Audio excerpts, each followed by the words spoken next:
I always feel very special coming to these meetings because you always meet victims of gross violation of human rights all over the world, which reinforces not only me, but all the people who attend these UN Watch meetings, a great commitment to the cause of defending human rights, regardless of where they are.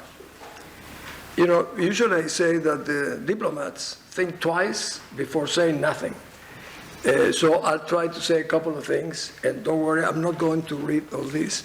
I'm just going to use it as a sort of a flight plan in order not to go beyond my time allotted by Hillary. I am very proud to be a member of the board of this institution that has been actually at the forefront of the defense of my people's plight and human rights violations for many years, actually more than anyone else. I'm sure you know about Pablo Escobar and Chapo Guzman, the two most important narco traffickers in the world. But none of them were able to rule in Colombia or in Mexico, where they were from. But in Venezuela, the counterparts are in power. The president of Venezuela, his wife, and his two children are in jail in the United States for narco trafficking. Maduro and his wife have been indicted by the U.S. Treasury Department for narco trafficking, for money laundering, and gross violation of human rights. The vice president of Venezuela, Lady Rodriguez, the vice president of economic affairs, is one of the 10 most wanted persons in the United States. His name is El Aizami. The other gentleman called El Chapo Cabello, the head of the government's party, is also in the list.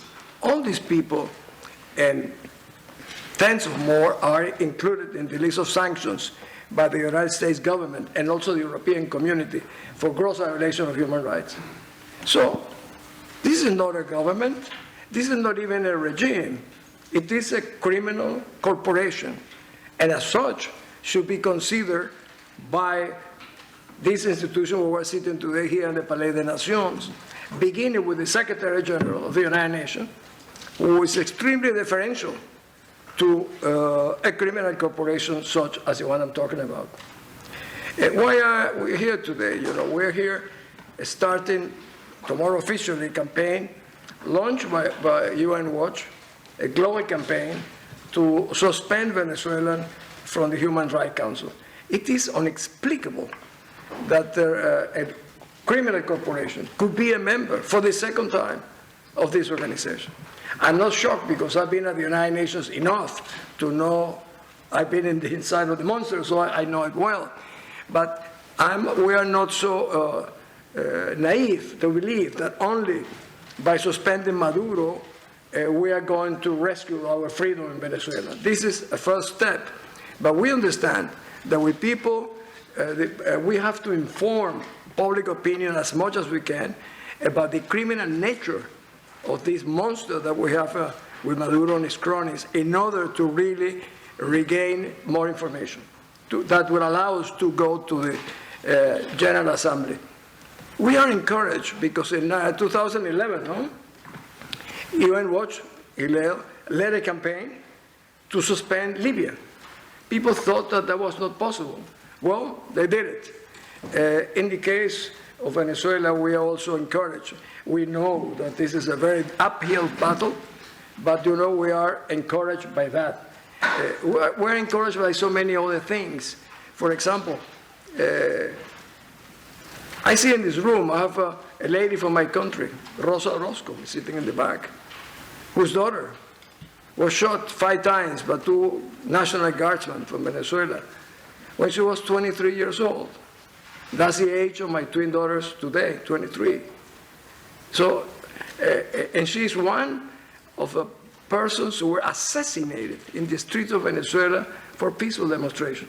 I don't want to make an inventory of the Venezuelan tragedy, but for example, the regime, this criminal corporation, have created something they call exemplary sanctions. What is that? It's that the torture of citizens, women and men, violated sexually with instruments, to instill fear and terror in our people. I mean, the crime, not only of creating as a state policy, torture, is something really that hasn't happened in Latin America, ever.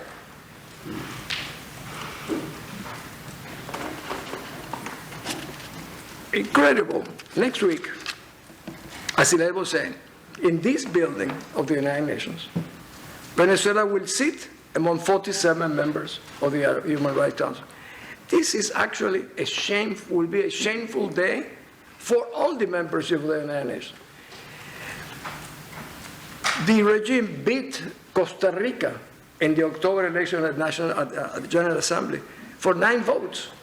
Costa Rica is the oldest democracy in Latin America.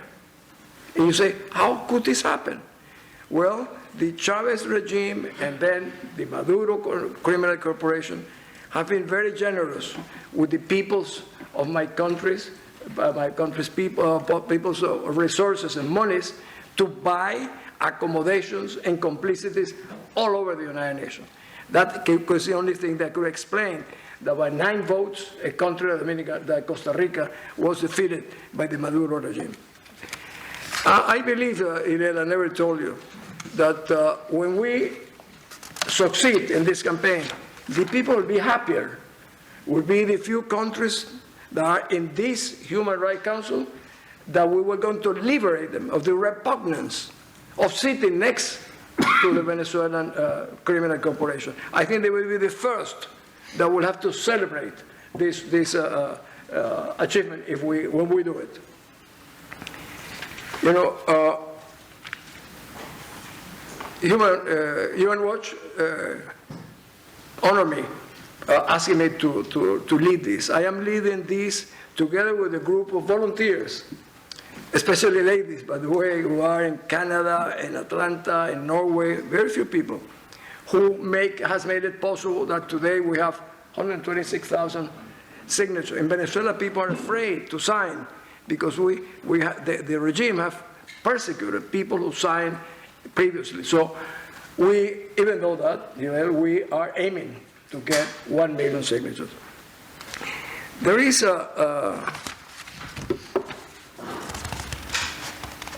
something I would like probably to confess here with you. I was in the Security Council during the Bosnian War, and I learned, and I led the first United Nations mission to a theater of war. And why was it the first operation ever?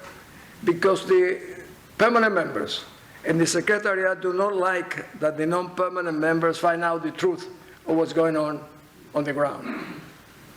And I led this mission together. I had the Russian ambassador, the French, New Zealand, and Hungary, and Pakistan.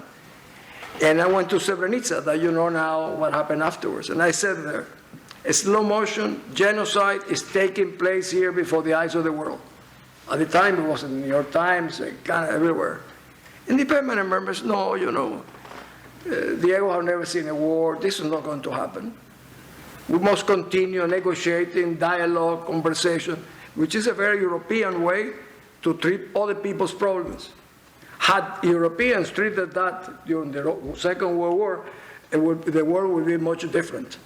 But when it is a case, for example, of a country like mine, the Europeans, like the United Nations tradition, continues to talk about the parties. The parties must meet.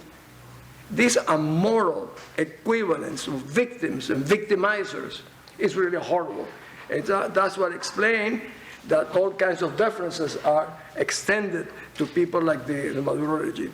And I learned, I said at the time in the council, the Serbs will not stop their genocidal march because they know you are never going to put a finger upon them. And if you don't do it, and then they didn't do it. And of course, we continue conversations, and the Muslims lost almost 300,000 people. And what I anticipated in Srebrenica happened a year afterwards. Kofi Annan, whom I became a special advisor when he was Secretary General, asked me to speak on the 10th anniversary of the massacre and genocide in Srebrenica.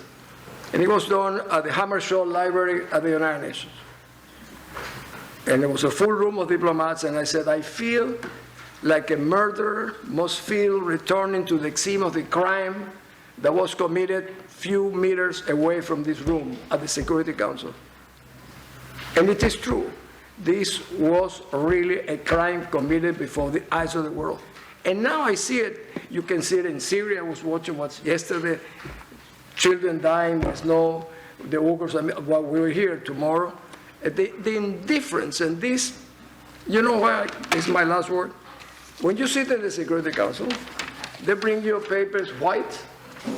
If it is blue, because the resolution is white, and it says, for example, yesterday in Sarajevo, a bazooka exploded in the school, and 13 children were killed, and the sparks are spread around the, and then you pass the page, because you don't see the blood, you don't hear the screams, you don't see the tears, and that's the distance that the United Nations takes from our problems. And that's what I learned when I went to Srebrenica. You know, we'll never give up. I know that the obstacles are huge, enormous, but I understand that everything that I am, I owe it to be a Venezuelan. And that's a debt which I can never pay. And I feel encouraged by people like Geraldine Moreno and the hundreds of young people who have given their lives, and the political prisoners that we have in my country, you know, that really make us impossible to give up. And I was trying to tell my countrymen, you know, Václav Havel said something. He said, we should not be afraid to dream the seemingly impossible if we want the seemingly impossible to become a reality. Thank you.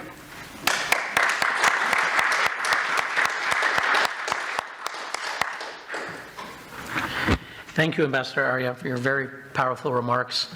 There are more than 4 million Venezuelans who have been forced into exile, the largest refugee situation in the Americas in history, and they look to individuals like yourself to come here to the United Nations to be their voice, and you are their voice. And as you mentioned, it was not that long ago, it was 10 years ago, when sadly the regime of Colonel Gaddafi was elected not only chair of the old Commission on Human Rights, that was 2003, but after the reform of 2006, when we created the new council, a few years later, in May 2010, Colonel Gaddafi's regime was elected to the new Human Rights Council. And we said, this is impossible, this is unbelievable. And we launched a campaign. And we brought victims of torture, Libyan torture, and the Pan Am 103 Lockerbie bombing. And they were here in this building to testify. And people said, it's impossible. They were just elected with 140 votes saying yes. Nobody said no. No one opposed. Not America. Nobody said no. And it's impossible. And yet 6 months later, because of particular situations, but we had 60 NGOs that were on this campaign, and then, you know, Britain and others remembered that Libya is there and that you can remove them, and they did. So it happened in 2011. Libya was removed, and we hope we already have. We want to reach, as you said, want to reach 1 million signatures. We already have more than 10% of that, 125,000, and that is in order to put pressure on the General Assembly to fulfill their obligation to remove countries that commit gross and systematic abuses. And we believe that it will happen, and that the true representatives of Venezuela could take that seat. So thank you very much.